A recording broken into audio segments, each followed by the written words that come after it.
एक 16 साल की बेटी साक्षी, उसको मोहम्मद साहिल ने चाकुओं से गोद के हत्या कर दिया। 30-35 बार चाकू मारने के बाद भी पेट नहीं भरा तो पत्थल से कुचल के, पहले पत्थलबाजी करते थे, अब तो पत्थल से कुचल रहे हैं, सर को कुचल रहे हैं। और इस हत्या के बाद जैसे हमेशा होता आया, ट्विटर पे ट्रेंडिंग हो गई जस्टिस फॉर साक्षी। बहुत सारे लोगों ने फेसबुक पे फोटो शेयर कर दिया, साक्षी को न्याय दो।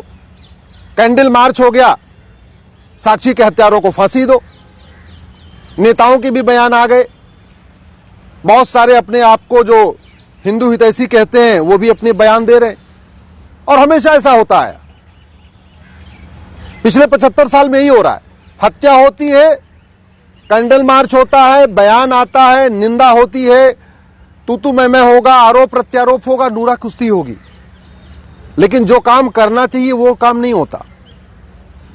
मैं ये पूछ रहा हूं, चीन में किसी साक्षी की हत्या क्यों नहीं होती? सिंगापुर में कोई साहिल मोहम्मद आके किसी साक्षी को क्यों नहीं मार देता? कोरिया में किसी मोहम्मद साहिल की इतनी हिम्मत क्यों नहीं पड़ती कि वहां की किसी साक्षी को मार दे? ये भारत में ही मोहम्मद साहिल साक्षी को क्यों मारता है? जानते हैं क्यों?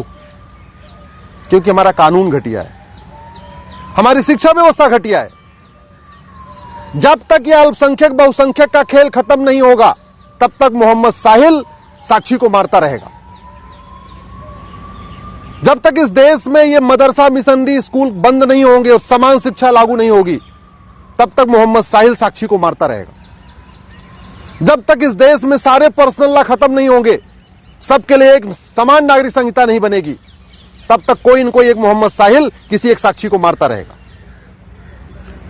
जब तक इस देश में कठोर कानून नहीं होगा, 1 घंटे के अंदर FIR हो, 1 महीने के अंदर जांच पूरी हो और 1 साल के अंदर फांसी पे लटका दिया जाए दरिंदों को, जब तक ये कानून नहीं बनेगा, पुलिस चार्टर जुडिशियल चार्टर नहीं लागू होगा, तब तक रोज एक मोहम्मद साहिल किसी एक साक्षी को मारता रहेगा। इसलिए मैं बार बार कहता हूं, तू मैं करने, निंदा करने, आरोप प्रत्यारोप करने, कैंडल मार्च करने, ट्विटर ट्रेंडिंग करने, फेसबुक पे लिखने, फांसी की मांग करने से फांसी नहीं होगी। फांसी देने के लिए तो कानून बनाना पड़ेगा, नार्को पॉलीग्राफ ब्रेन मैपिंग कानून बनाना पड़ेगा।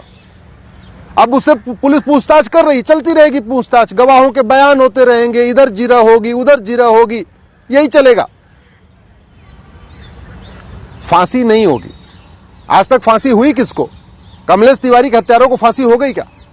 बादल के हत्यारों को फांसी हो गई क्या? डॉक्टर नारंग के हत्यारों को फांसी हो गई? हिना तलरेजा के हत्यारों को फांसी हो गई? अंकित सक्सेना के हत्यारों को फांसी हो गई?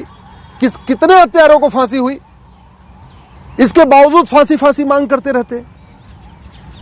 अरे भैया, फांसी की मांग करने से फांसी होनी होती तो अब तक 1000-2000 को फांसी हो गई होती, किसी को नहीं हुई। और कोई ऐसा दिन नहीं गुजरता जब भारत में कहीं न कहीं एक जगह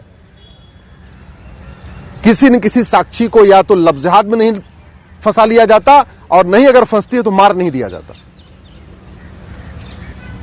देखते देखते अफगानिस्तान में खत्म हो गए, पाकिस्तान में खत्म हो गए, बांग्लादेश में खत्म हो गए, हिंदुस्तान के 9 राज्यों में खत्म हो गए।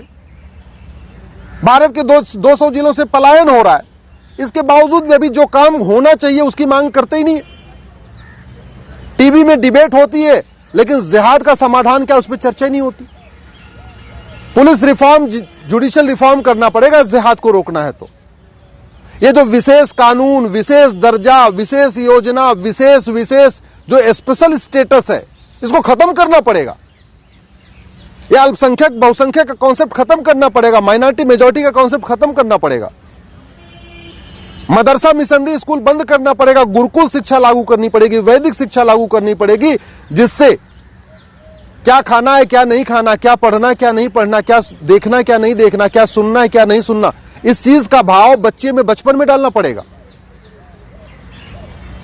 ये पर्सनल लॉ खत्म करके समान नागरिक संहिता लागू करना पड़ेगा, तब जाके सबके बीच में प्रेम बढ़ेगा, तब जाके साक्षी बचेगी। ऐसे नहीं बचेगी बतौलेबाजी करने से, भाषणबाजी करने से। घुसपैठियों के खिलाफ फांसी देने का कानून बनाना पड़ेगा, जिहादियों को फांसी देने का कानून बनाना पड़ेगा। और न्यायिक व्यवस्था ठीक हो, न्यायिक व्यवस्था 1 साल के अंदर सजा होना शुरू हो जाए, इसके लिए जुडिशियल चार्टर लागू करना पड़ेगा। मेरा आप लोगों से हाथ जोड़ के निवेदन है, इस वीडियो को घर घर पहुंचाइए, अधिक से अधिक शेयर करिए। बहुत हो गया तू मैं, बहुत हो गया नूरा कुश्ती, बहुत हो गया आरोप प्रत्यारोप। इससे कुछ नहीं होने वाला। न जिहाद रुकेगा, न मजहबी उन्माद रुकेगा, न साक्षी बचेगी। देश को बचाना है, सनातन संस्कृति को बचाना है तो कानून बनाना पड़ेगा। Police reform, judicial reform, election reform करना पड़ेगा, एजुकेशन रिफॉर्म करना पड़ेगा। इसलिए मेरा आपसे निवेदन है, इस वीडियो को अधिक से अधिक लोगों तक पहुंचाइए। अपने सांसदों को टैग करके ट्वीट करिए, अपने क्षेत्र के विधायकों तक पहुंचाइए, अपने सारे व्हाट्सएप ग्रुप में फैलाइए।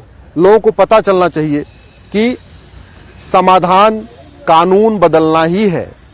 कानून बदलने से समाधान होगा, अच्छी अच्छी बातें करने से नहीं।